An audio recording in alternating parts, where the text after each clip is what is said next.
The Mystery of BELICENA VILLCA. Third Book. Quest for Uncle Kurt. Chapter 3. I considered seriously the admonitions of BELICENA about the dangers implicated in the quest for her son.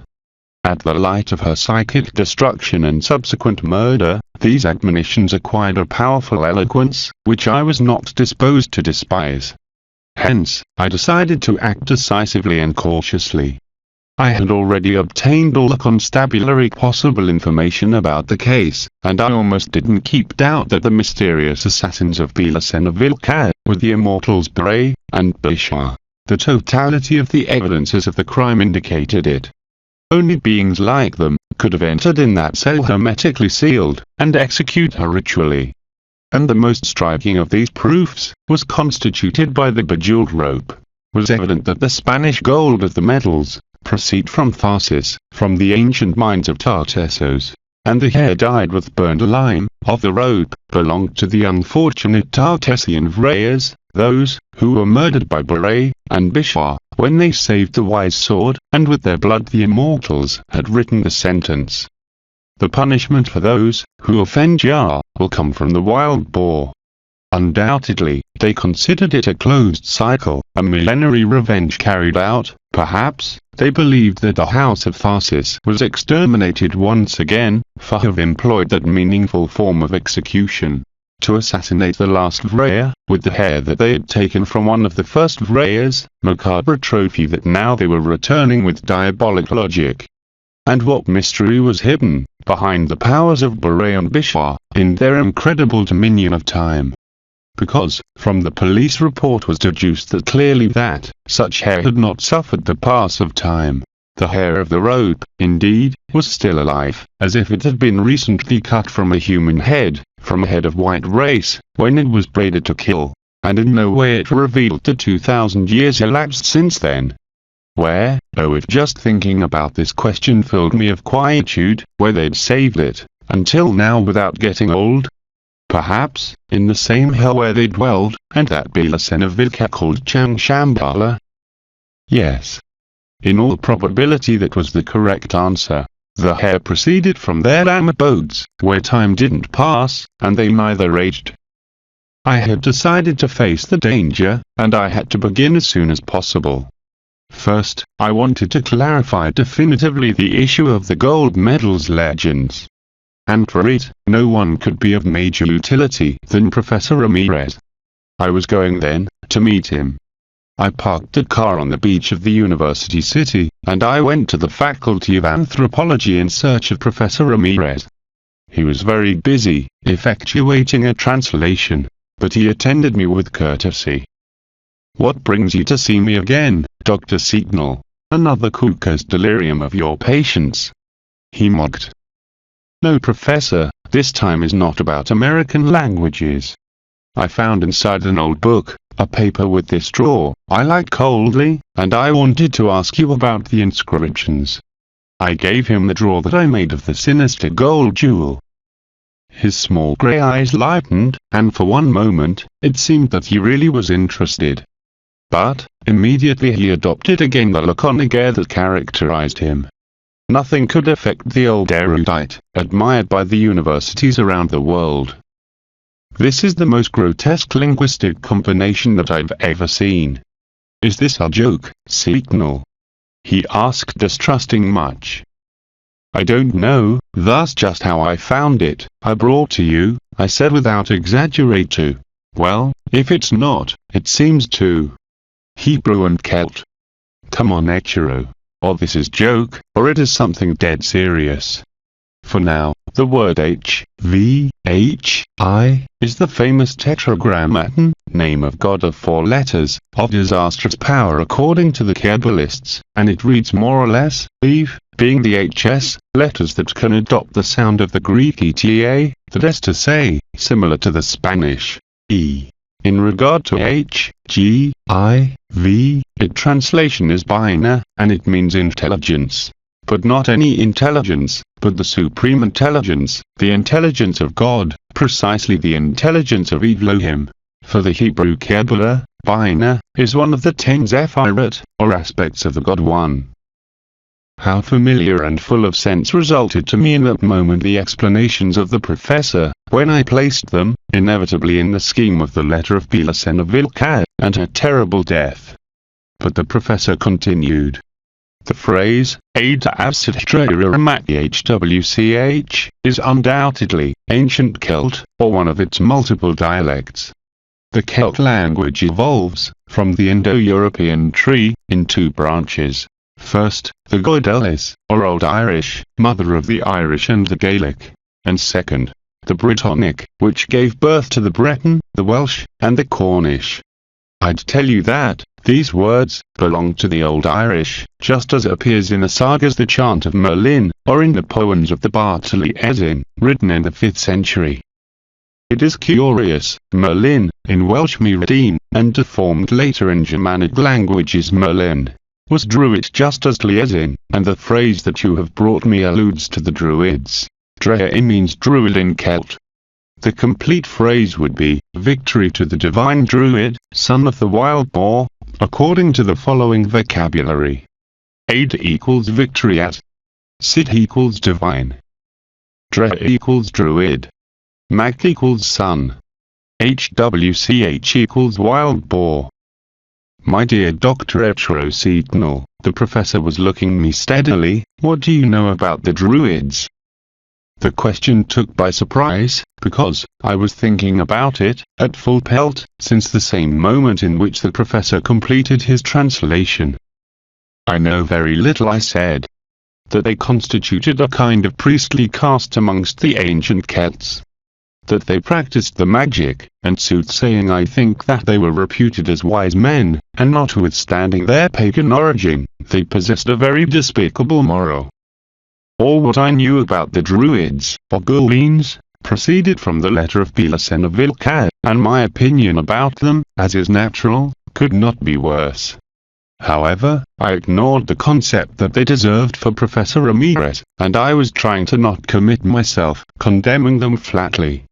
I think that they disappeared after the conversion of the Celts to the Christianity. I concluded innocently. The professor smiled derisive. Take a sit, Seatonal, that we are going to talk. He stood up and, after that he locked the door of the office, he poked around for some minutes in the nourished private library.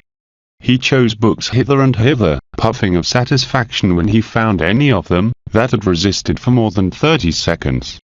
Finally, taking a hanging carpet of an archive, he settled comfortably on his elbow chair. Look, Dr. the professor started with great tone, I'll be sincere. If you'd brought me that drawer would have been other, I would have kicked him out. But, as I know that you're a serious person, I'll trust you my thought, because something is telling me that behind this ingenuous drawer, there is something else. I laughed for the accurate intuition of the professor.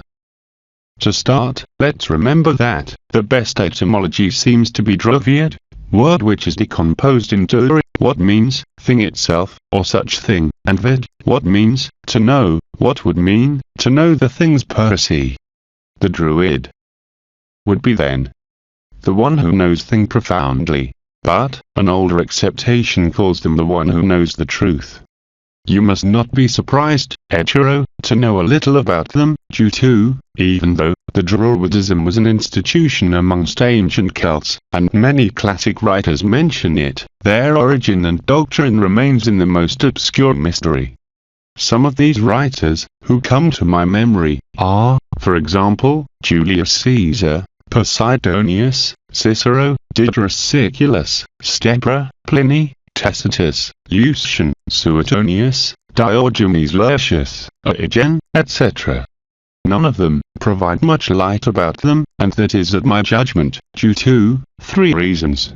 First, because their teaching was oral. Second, because their teaching was initiatic. Third and main reason, because those who were more interested to occult or what concerns to the Druid were the own Druids. In regard to your appreciation that they constituted some kind of priestly caste, I'll tell you that they didn't simulate to be neither this one nor the other. They not formed a caste, but an order, and they would not be priests, because they didn't officiate openly the rituals of a cult, as would correspond to deserve such qualification. However, the fact that they not officiated a cult openly, doesn't mean that they not possessed one, and practiced it in secrecy, in the thickness of the forests, nearby the millenary megalithic constructions, that they adapted for such purpose. Yes, Dr. Signal. You're right in this point. The Druids were priests, and of the worst kind that has been registered in the history of mankind. You also believe that they were wise and that they had a very despicable moral. Well, about their wisdom, there are few doubts, because they possessed all the aspects of the Celtic knowledge. Otherwise the opinions are divided, when are referred to the Druid moral. A pederast general as Julius Caesar naught 100 to 400 before Christ, found them pleasant, and he even sent the VILLCA to Rome as ambassador. But, in the moral aspect, the future consul left a lot to be desired. On the other hand, Stebra 60 before Christ, famous Greek geographer, contemporaneous with Julius, mentioned acts of tremendous cruelty, that are opposed to our mores, and relates how the Druids realized omens reading the profound pains of a victim stabbed from behind. They were also fond of the human sacrifices, which were consumed introducing the victims in a huge wicker man which was burnt later. The Druids considered a duty to cover their altars with the blood of their prisoners, and consult the deities in the human entrails. Tacitus wrote. The professor continued for a long time, reading me the quotes of diverse Greek and Latin authors, some of them praising such and such virtue, other condemning flatly the Druidic evil. It didn't escape to me that those who condemned the Druids were also pagans, thus, great had to be their aberrations, capable to impress men acquainted to all the barbarities of their respective ages. The linguistic explanation that I wanted from the erudition of the professor was already satisfied. Nevertheless, such a man was decided to instruct me about the Druids, revealing me how much he knew about them, and I could not be such discourteous as to refuse to hear him. Although his chatter repeated the matter exposed already amply in the letter of BELICENA VILLCA. After all, to check that others knew part of such truths, could only infuse me security, reassure me about the mental health of the initiated deceased. As I said, continued the professor, there are no documents of Celtic source that could be consulted, except for the sagas compiled in Darnoisdijvenville, in the 19th century, very rich in traditional elements of the Celts of VILLCA Island. On them we check the great power of the Druids to favour the successive Celt invasions. Fur Belgot Celts from Belgium, Fur Donnan and Fur Gelois, Gauls, Scots and Welsh, to Ireland, dwelled until then by the Fomor giant beings, and the Tuatha of Danann, divine Hyperboreans. In more than one occasion, the Celts defeated the giants Fomo, to whom they exterminated and also expulsed the Tuatha of Danann, in despite of their magic powers. Is that the Druids dominated the forces of the nature, as if they would have countered with the help of the own Satan. They produced rains, thunderstorms, and mists. They enraged the seas or calmed them. They made appear beautiful women, or dreadful monsters by materialization, etc. In the times of the invasion of the Welsh, their chief, the Druid emerging, realizes the following ritual. With the right foot in the land to be conquered he recites. I am the wind that blows over the waters of the sea. I am the wave that breaks against the rock. I am the thunder of the sea. I am the stag and the bull of the seven horns. I am the vulture on the gully. I am the terror of the Sunday. I am the most beautiful of the flowers. I am the intrepid wild boar. I am the salmon in the lake. I am the lake in the prairie. I am the voice of the wisdom. I am the spear that is wielded in battle. I am the god who exhales fire in the head. And the Druid emerging, pronounces the next 7 questions. Who illuminates the assembly in the mounting? Who denounces the days of the moon? Who signalizes the place where the sun will sag? Who brings the bull to the house of Tethra, god of the sea, and isolates him? Who destroys the weapons of stone from hill to hill? Who makes all these prodigies but the filly? Invoke, people of the sea, invoke the Druid, to make him conjure the spell for you.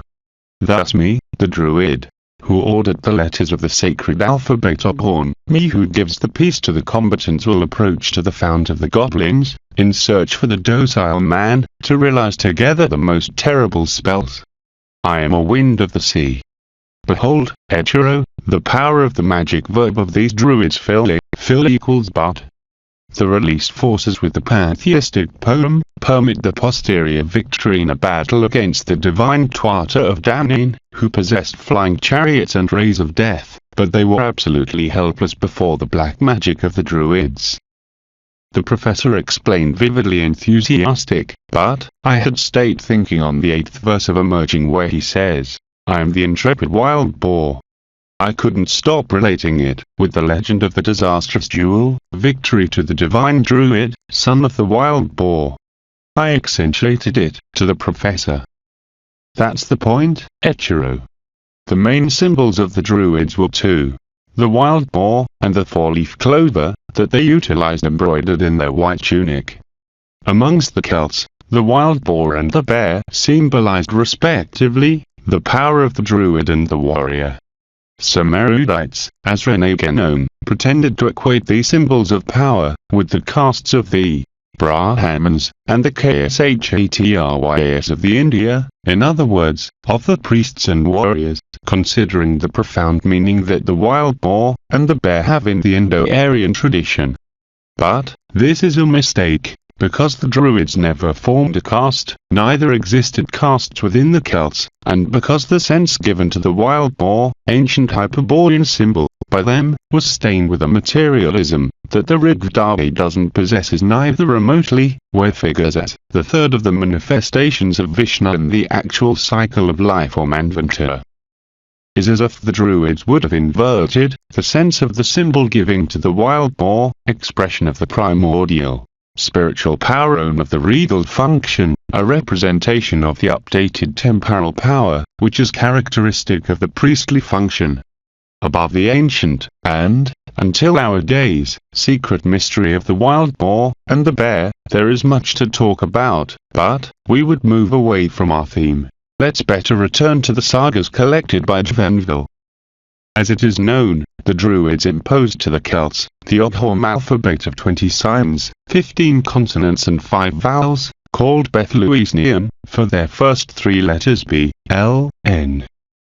Well, Dr. Seagnall, the eminent mythologist Robert Graves, sustains that the poem of the Druid emerging has been deformed in the successive profaned transcriptions to occult its esoteric sense, but that the same is originally related not only with the sacred alphabet Bethleusian, but with the calendar of Tres that the Druids also employed.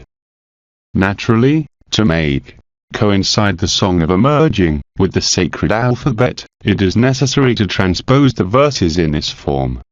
Says the Druid, the voice of God. Letters of the Ogham and trees of the month. I am the stag and the bull of the 7 horns.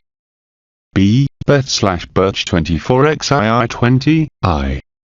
I am the lake in the prairie. L. Louis/Wild 21 I 17 I.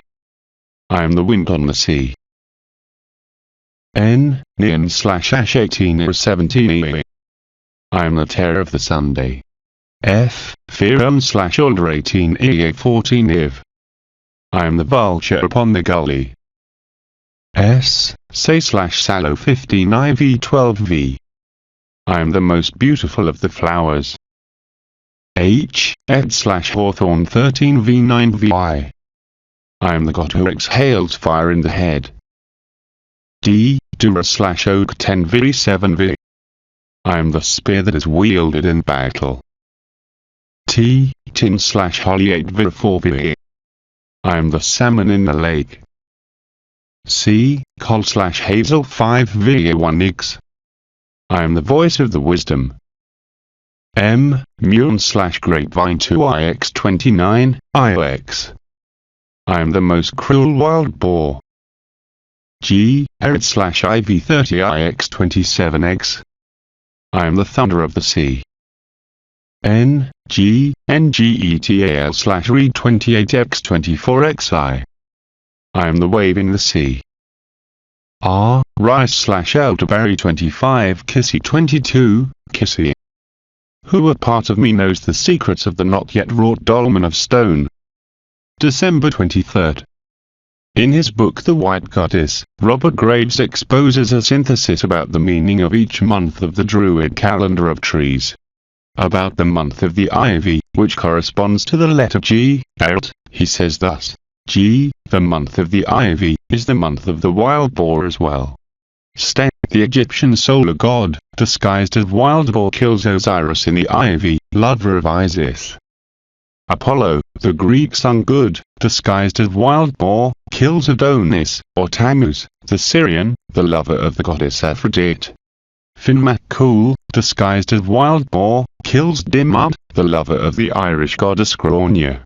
Grain.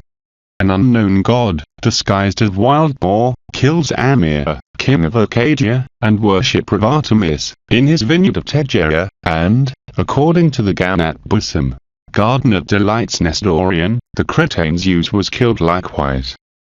October was the season of the wild boar hunt, and also the season of the Bassareeds garlanded with ivy. The wild boar is the animal of the death, and the fall of the year starts in the month of the wild boar. The function of the Druid remains well resumed in the poem The Spoliations of the Abyss, where Taliesin says, I am bard, I am guide, I am judge. Bard was the Druid dedicated to the art and music. Guide was the Obe, Druid dedicated to the science. Judge was the Druid that means, Druid sorcerer, magician habilitated by his power to influence over the Celd kings, and impose his law. Notice, Hetero, what strange and contradictory sounds that the legislator of a people be not a racial member of that people, and notwithstanding it, be accepted voluntarily by them. Because the Druids were not Celts, even for all the attempts to falsify the history that have been made with this purpose. Perhaps, a little of light about this could be obtained considering the discovery of Frisian manuscript Oralinda.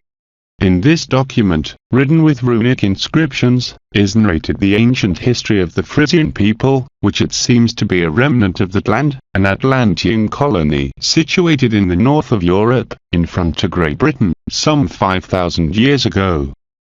It is not about the legendary Atlantis, mentioned by Plato, which would have existed 12,000 years before, but as this one, Thatland, also succumbed to a cataclysm. The professor opened the hanging carpet, thumbing through hundreds of photocopies. Within the ones that I recognized, the manuscripts of the Dead Sea, facsimile edited by the UNESCO. He extracted a folio written in runic language, which was the copy of the Oralinda. With it, there was a translation to the English made, and commented by Robert Scruton in 1977, entitled, The Other Atlantis. From this last one he read, before my curiosity, the next. The implications of the Oralinda are that some refugees of the submersed land reached the general area of the Netherlands and Denmark, dwelled already by Atlanteans colonists, at least since the year 400 before Christ. They established there, and contacted with their relatives, who, as pirates, seamen and merchants, have maintained communication with their motherland, and with the divers places of the world colonized by the Atlanteans.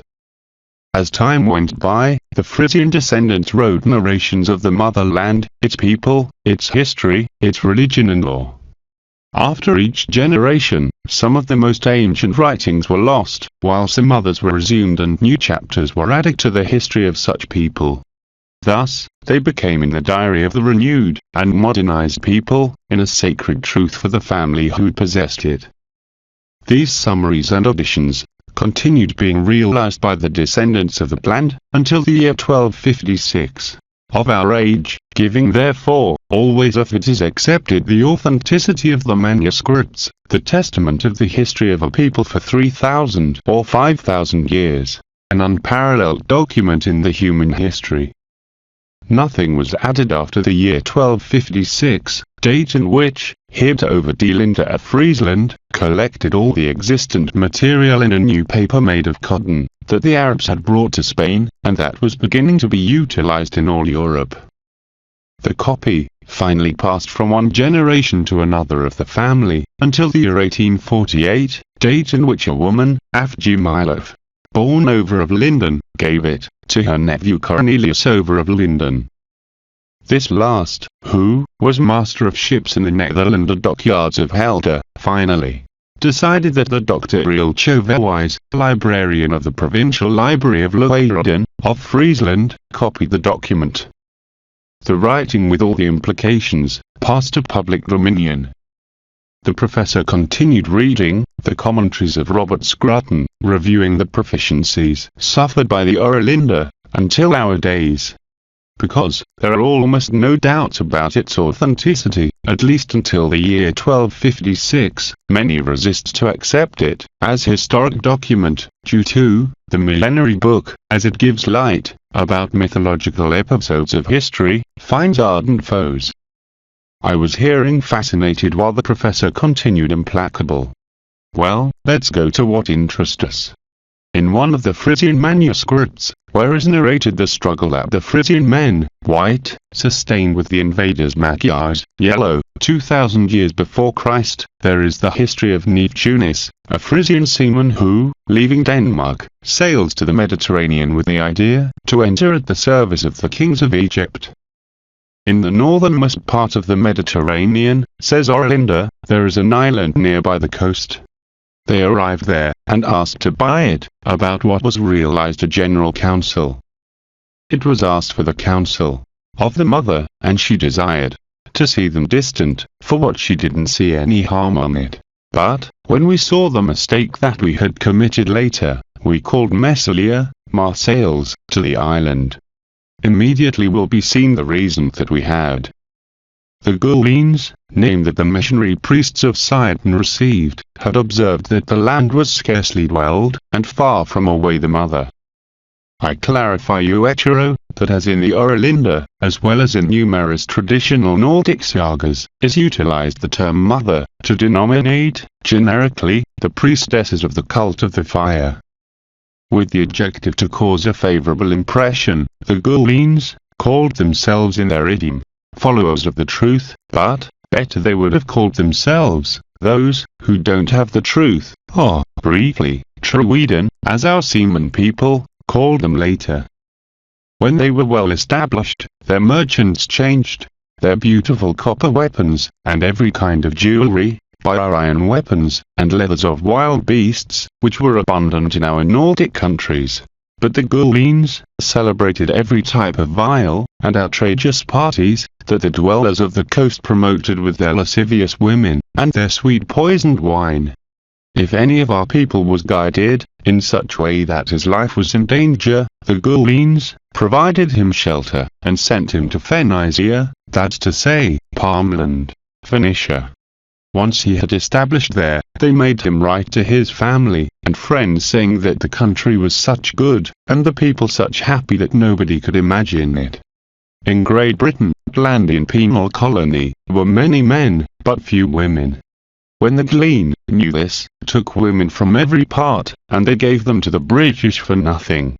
But, all this women served to their purposes to steal children for WR all day, to give them to the false gods. In the Orlinda, is called WR all day to God.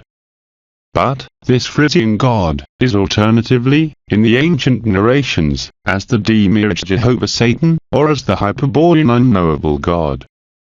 The confusion appears, presumably, due to the fall and the exoterism that suffered the Frisians, as for the other survivor peoples of the Atlantean catastrophe, with the pass of the centuries. About this part of the Orlinda, comments Robert Scruton, Trewyton, or Druiden can be considered the origin of the word Druids, whereas Glen is another form of Galli, that is to say, the Gauls of Phoenicia. As you can see, Echero, this incredible document makes us go back many centuries in the news about the Druids, that now would be those who don't have the truth. Coming now from the Middle East, what confirms the presumption that always existed about their non-Celt origin. It would be missing now. Are you listening to me, Echero?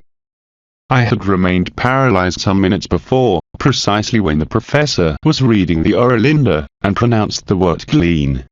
The sanguinary persecutors of the house of Tharsis, to whom BELICENA VILLCA denominated the Gauleans were definitively Druids.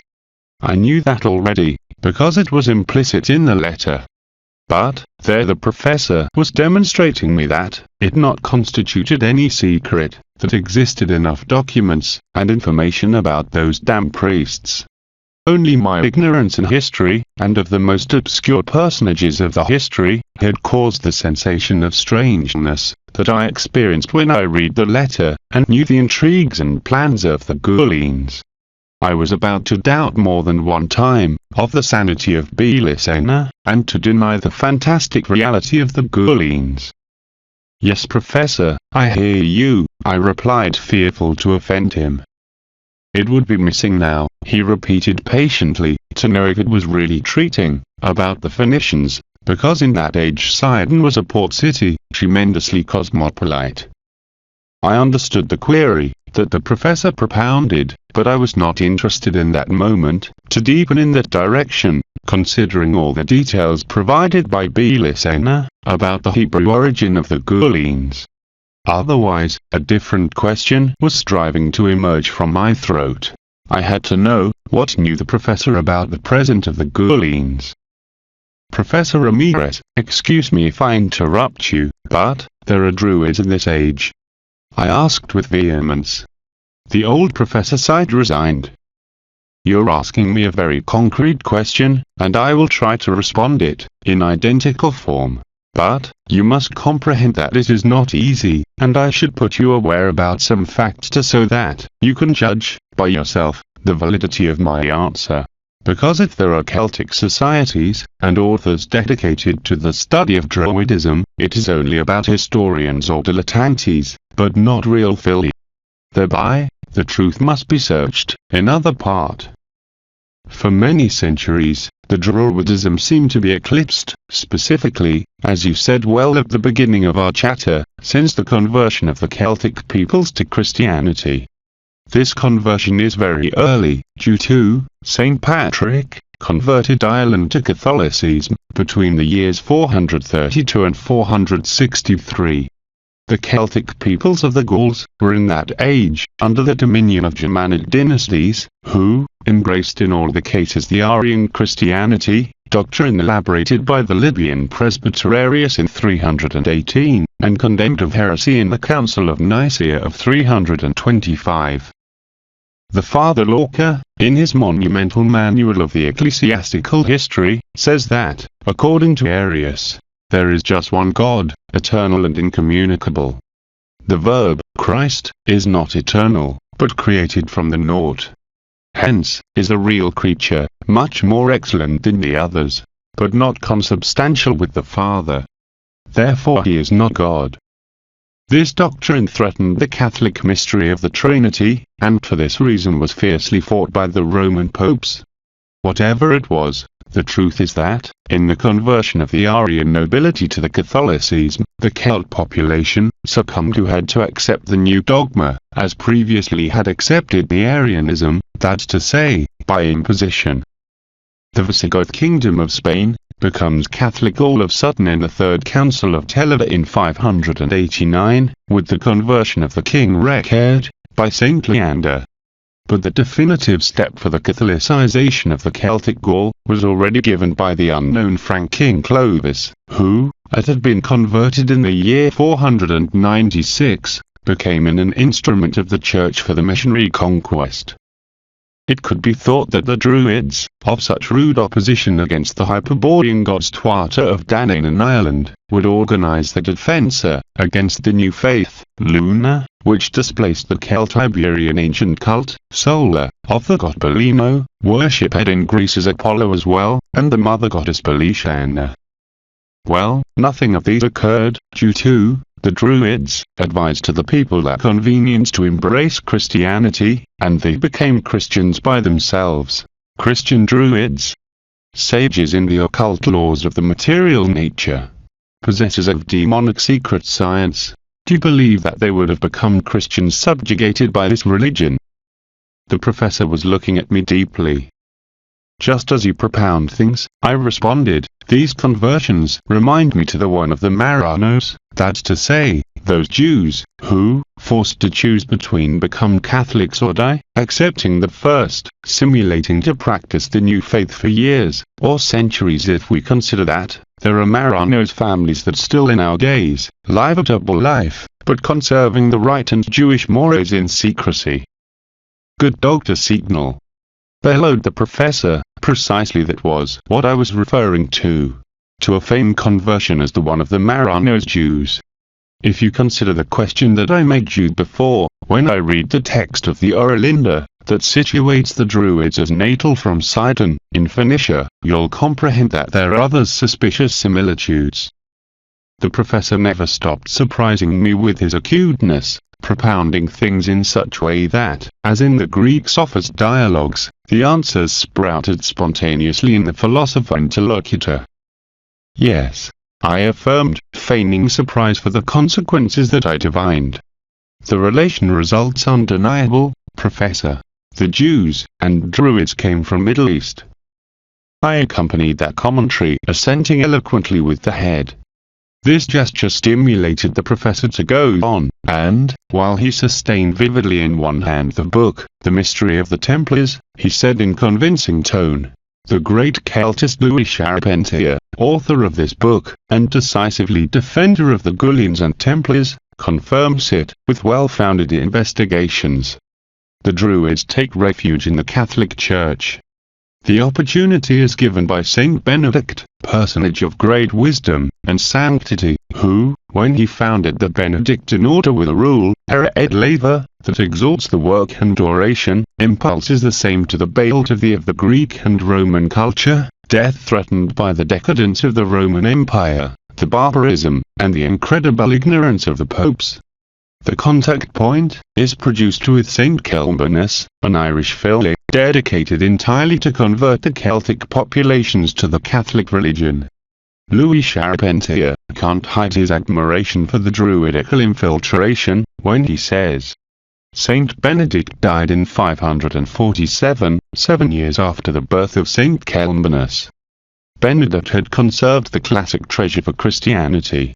To this same Christianity, Saint Columbanus would give the Celtic treasure. Saint Columbanus was a Christian of Ireland, country that had embraced Christianity very soon, without the impositions more or less brutal of the Roman emperors, neither the one of the barbarians, who called themselves Romans, as had occurred in all the Celt countries of Druidical past. It can be said, without incurring in error, that the Christians of Rome, and the ones of Clovis, made unpleasant the Christianity in the Gauls. Ireland didn't meet Rome, neither the barbarians, and that explains that acceptation of Christianity without abruptness. Neither are known many things about the Druidism, but their facility to accept in certain form Christianity seems to situate them spiritually very near to it. Nothing about the new revelation was found strange for them, neither the divine unity, nor an uncreated God, who includes the universe in all its forms, nor the divinity in 3 persons, nor a God born from a virgin, nor the incarnated God, nor the divine crucified man, nor the resurrection, nor the immortality of the soul that they already preached. Saint Benedict, in his last hours, screamed, I see the Trinity and Peter, and Paul, and the Druids, and saints. The entire Celt people, after the Druids, were precipitated to Christianity. Ireland, that had escaped from the Roman conquest, and later to the Arab conquests, remained Christian, but, if can be said thus, Druidically. Undoubtedly Professor Ramirez knew to support his arguments with most adequate texts, I thought with admiration. Around these facts, continued the professor, is situated, century 7, the disappearance of the Druids in their traditional aspect, but sporadic reapparitions occurred through the course of history, especially during the Crusade centuries 15 and 16, in the affirmation of the currents called of the Enlightenment, Free Thought, and Masonry, 17 and 18 centuries. As can be seen, they always appear connected to the crisis or to the revolution, but, look out hetero, just in relation to the Celt race. It seems that the presence of the Druid has only one objective: be guide of Celts, as Taliesin sang. Today Celt doesn't mean much thing, but remember that great part of France and Italy, Portugal, Belgium, Switzerland, Ireland, Scotland, part of Spain, and the 50% of the white America, are Celts. At this point of the conversation, or monologue I should say, due to the professor, with his precision, didn't give place to interruption, I was profoundly impressed. Professor Ramirez knew much more about the matter than I had imagined at the beginning of the conversation. I decided to continue with the game, and simulate major astonishment. To act with conviction, I tried to take the dialogue to a concrete terrain. I can comprehend perfectly the great Jewish world conspiracy, Professor, because the declared objective by the rabbis, or simple Hebrews in all times, is the world dominion, and the submission of the humanity to the chosen people by Jehovah. The celestial Israel, says the Talmud, has as objective of glory to reign above the Gentile people. But, what objective chases the Druids, perpetuating themselves through the pass of the centuries to guide the Celts in secrecy, by means of their damn science? Not an imperialist objective, because the Celts never had an empire, but they established confederations of tribes or populations whose offspring started with the campaign of the Gauls, realized by Julius Caesar. Neither an objective that implied a spiritual benefit for the Celts, because, I don't doubt it anymore, the VILLCA are impulsed by some evil purpose. Why they do it, for God's sake, why? I tried to set forth the query, the best I could to the Professor Ramirez. He remained pensive for a large minute, and then, with a gesture of dejection, responded, I don't know Dr. Seatonal. He called me alternatively Hetero, or Dr. Seatonal. I can just conjecture something. But, you must take present that, this is just a conjecture. In no way, I could prove it. I will tell you what I think, but, I'd never repeat it outside of this office and of this moment. I restrained the breathing, fearing that the professor would keep quiet. It is well known, is that the financial Jewish power started to be developed at the end of the Middle Ages, when the goldsmiths in precious metals, almost always Jews, in the obligation to build security chambers to save the gold and silver of the feudal lords and nobles, they began to effectuate loans to interest, utilizing as guarantee these foreign deposits. The first step was the emission of a document, recognized by everyone, as element to pay, real currency paper which permitted to merchandise, without necessity to effectuate metallic payments. Of course, that this discovery, when rapidly adopted, and utilized at the whim of great merchants and lenders, at the style of the Merchant of Venice, that was so brilliantly portrayed by Shakespeare. But, the secret of the enrichment was doubtlessly in the usury, real origin of the bank. In the 17th century, there are enough Jewish banks, as to assure them a good portion of the power. In the 18th century, to give an example, it is seen the ascension of the Rothschild's house, Jewish family owner of the bank of the same name, of disastrous performance until the 20th century. All these is known history, but what I want to outstand is that, the obtainment of the financial means control, takes inevitably to a strive for the control of the state. And at the end of the Middle Ages, when this history begins, the state is the Catholic Church. Reason why, between the 15th and 20th centuries, the struggle for the power went to face in many occasions to the Catholic Church, and great Jewish Kahal. These confrontations, ferocious sometimes, should have ended with one of the sides, if, in the course of the centuries something like an invisible hand, would have not intervened always to reconcile both opponents.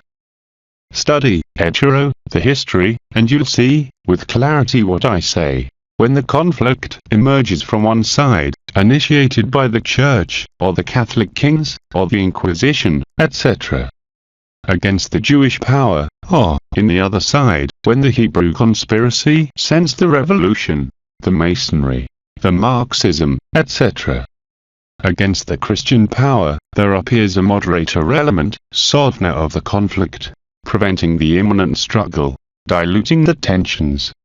This element, unconscious executor arm, is the Celt. But, behind the Celt, is the real instigator. The Galeen, the Filly, the Druid, with their incredible power. I know that you'll think that I am out of my head, Echiro, and I can't prove this fantastic conjecture that I just dared to formulate. The professor was looking at me disturbed. It was evident that he feared to have exceeded, and for this reason his eyes were trying to drill my brain. But, even for his preventions, his hypotheses remained short before the magnitude of the Galeen's plans, that BELICENA VILLCA denounced in her letter. It was true, just as the professor understood, that the Galeens mediated between the church and the synagogue. But, was not less true that they chased a more ambitious objective, the universal synarchy, and the world government of the chosen people. I could not do anything but to smile when I contemplated the worried countenance of the erudite. This reassured him. Through a profound historical analysis, he continued without taking his eyes off me. Many have supposed that a secret entailment connect the different vertex of the world's power, and has been affirmed the existence of a super-secret sect, that could be the Masonry, the Bina Ibrith, Jewish Masonry, the Trilateral Commission, etc. Or any other organization of this kind, to which all the men who exert the power belong. This hypothesis is too big for me. I can assure instead, based in many years of historical investigation, that between these two great colossus, the Catholic Church and the synagogue, exists an impious, hidden connection to carry out the untold world power. And that impious connection is given by the Druids. Here part of the truth. The professor almost screamed, signalizing the draw of the jewel. But, what is this paper? Nothing, not a proof, just a senseless draw found by a student, but that contains the secret of some forces that move the world. I believe that I can deduce, starting from such meaningful arguments, that you have responded affirmatively to my query, I said, changing of conversation and disposed to not reveal anything about the crime at BELICENA VILLCA. Should I infer that would exist Druids today? My appreciated Dr. Setonal, that question is, perhaps, destined to be responded by yourself. I've given you enough information, and I can only assure you that the historical investigation, unless that another Orlinda appears or that the private library of the Vatican be opened, it would not throw anything new about the Druids, he affirmed flatly. Why? I asked, this time with real surprise. For a very simple reason, but inexplicable, Doctor. See, Naya, Gel, said the professor with irony, almost spelling my German surname. Because between 1939 and 1945, specialist battalions of the Waffen-SS, elite German body, emptied Europe of the few documents that existed about the Druids. For what could the SS want that information? I asked with distrust, because I didn't like the course that the conversation had taken. That was never known with security. During those years, was believed that the documentation was transported to the most important training center of the SS, specialized in religion and occultism with more than 50,000 volumes. But when the war ended, part of this valuable material, and the restricted circle of the SS, some 250 super-trained, and super-secret men, had evaporated as if by magic. You know, said me the professor with complicity gaze, all these histories about occult shelters, the group Odessa, bar humbugs. Yes, I assented with a gesture, and I looked to the clock. 20 hours with 30 minutes.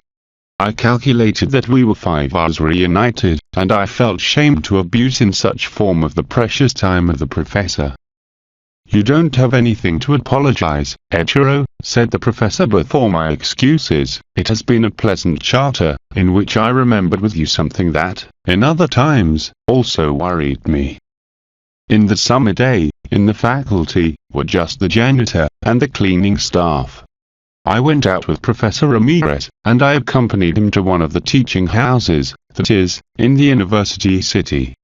and I never saw him again, that the unknowable God guides his path towards the origin, or went into Valhalla, or that Freya shows him the naked truth of himself, that his heart be cooled forever, conquer the real, and possesses the wisdom that he have searched during all his life.